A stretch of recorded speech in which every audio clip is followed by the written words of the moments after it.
عزیزان گرامی، السلام علیکم۔ آج ایک ایسی کتاب کے ساتھ حاضر ہوں جو دراصل شعراء کرام سے مکالمے کی بنیاد پر ہے، اور اس کی تخلیق معروف افسانہ نگار سارہ غلام نبی کی ہے۔ کتاب کا نام مخاطب ہے۔ اس کتاب میں بہت سارے اہم اہل حرف و قلم سے جڑے ہوئے شعراء کے اسماء گرامی شامل ہیں، جن کا ذکر ہم یقیناً سند کے باب میں کرتے جائیں گے۔ مخاطب کے حوالے سے خود سارہ غلام نبی نے ایک مختصر سا مضمون لکھا ہے جو دراصل اس کتاب کی وجہ تسمیہ کو بیان کرتا ہے۔ اس ویڈیو میں آپ مختلف تصاویر بھی ملاحظہ فرمائیں گے، اور ساتھ ساتھ میں صنعت توشیح میں اپنی محبت اور عقیدت کا اظہار کروں گا۔ تو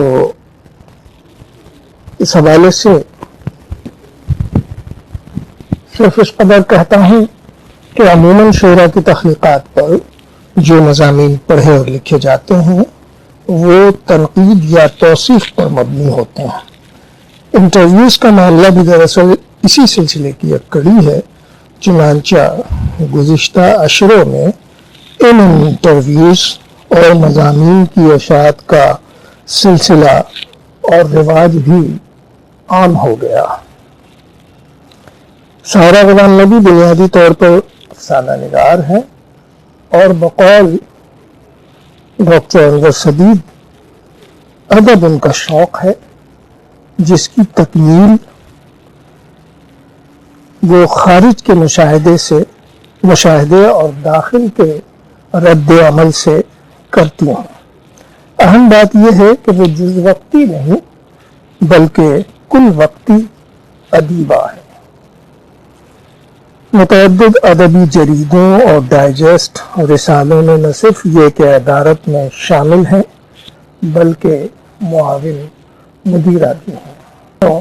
وہ ہم ٹی وی کے اس اہم شعبے کی سربراہی کی ذمہ داری ادا کر رہی ہیں جو ڈراموں کے انتخاب کا کام کرتی ہے، اور بہت اہم اور بہت احسن طریقے سے اپنی ذمہ داریاں وہ ادا کر رہی ہیں۔ 90 کی دہائی میں شعراء سے مکالمے کی جو ابتدا کی تھی وہ بالآخر مخاطب کے نام سے منصع شہود پر ایک عمدہ اور قابل ذکر صورت میں سامنے آئی ہے۔ اس مجموعے میں پاکستان کے معروف اور معتبر شعراء سے خوبصورت مکالمے کیے گئے ہیں۔ ظاہر ہے انداز تحریر پر گفتگو کی قطعاً حاجت نہیں، کیونکہ ایک تخلیق کار ہونے کے ساتھ ساتھ ادبی جرائد و رسائل کی ادارت میں انہیں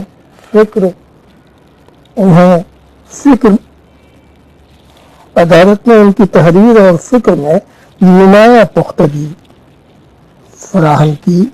یوں بھی افسانہ نگار کا قلم رواں اور تخلیق سے بھرپور ہوتا ہے، چنانچہ اس میں شامل ہر مکالمہ منفرد اور بے مثال ہے۔ اس مجموعے میں 37 انٹرویو شامل ہیں، جن میں سے کچھ اب اس دنیا میں نہیں رہے۔ خوبصورت سرورق، عمدہ صفحات اور پیشکش اس کتاب کی اضافی خوبی ہے، جسے مثال پبلشر فیصل آباد نے شائع کیا۔ تو آئیے اب ہم صنعت توشیح کی طرف چلتے ہیں۔ مخاطب کے نام یہ چورخی صنعت ہے اور اس میں ہر مصرعے کے ابتدائی اور آخری حرف کو ترتیب دے کر عنوان حاصل کیا جاتا ہے۔ اس صنعت میں ان احباب کے اسماء گرامی بھی شامل کروں گا جن کے انٹرویوز اس کتاب میں شامل ہیں۔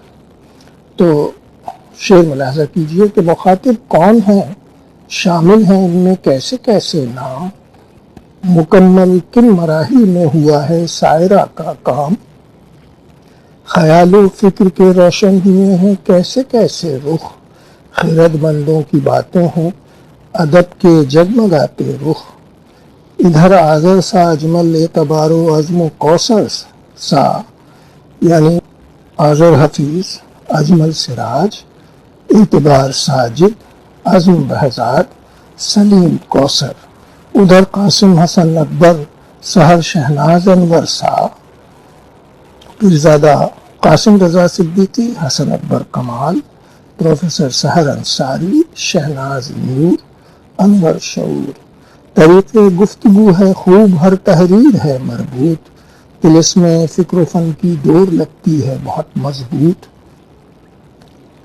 اور بنانے احمد و امید و ساغر فاطمہ غالب، احمد نوید، احمد ہمیش، امید فاضلی، امتیاز ساغر، فاطمہ حسن، غالب عرفان، بلند اقبال خالد، شاعر و راشد رسا جاذب، اقبال حیدر، خالد معین، حمایت علی شاعر، راشد نور، رسا چغتائی، جاذب قریشی، کہیں رحمان ثاقب شاہدہ سرشار ہیں بے شک، رحمان خاور، ثاقب انجان، شاہدہ حسن، سرشار صدیقی، کہاں صحبہ قمر عاصم منیر و شام جاتے تھک، صحبہ اختر، قمر جمیل، لیاقت علی عاصم، منیر نیازی، محمود شام، یہ گلدستہ جمال شبنم و نقاش دانش ہے، یعنی شبنم رومانی، نقاش کاظمی، نون دانش، یہی راز نسیم صبح گاہی کی نوازش ہے، رفیع الدین راز، وضاحت نسیم، نئے لہجے نئی باتیں دھرے اشعار ہیں چن چن، نفاست سے سجے ہیں اس میں سارے شاعروں کے گن، اسے کار ہنر مندی، اسے شوق دیگر جانا، اسے حرف و حکایت کا نرالا کام ہے جانا، مبارک سائرہ کیوں کر نہ کہیے کیوں نہ ہو تکریم، میرا حرف ستائش کیا عظیم بے نوا تسلیم۔ آپ کی خوبصورت سماعتوں کا بےحد ممنون ہے۔ امید ہے کہ آپ نہ صرف یہ کہ اسے دیکھیں سنیں گے بلکہ میرے چینل کو لائک، شیئر اور سبسکرائب بھی فرمائیں گے۔ آپ تمام احباب کی صحت و سلامتی کی دعاؤں کے ساتھ اجازت کا طالب، والسلام علیکم ورحمۃ اللہ وبرکاتہ۔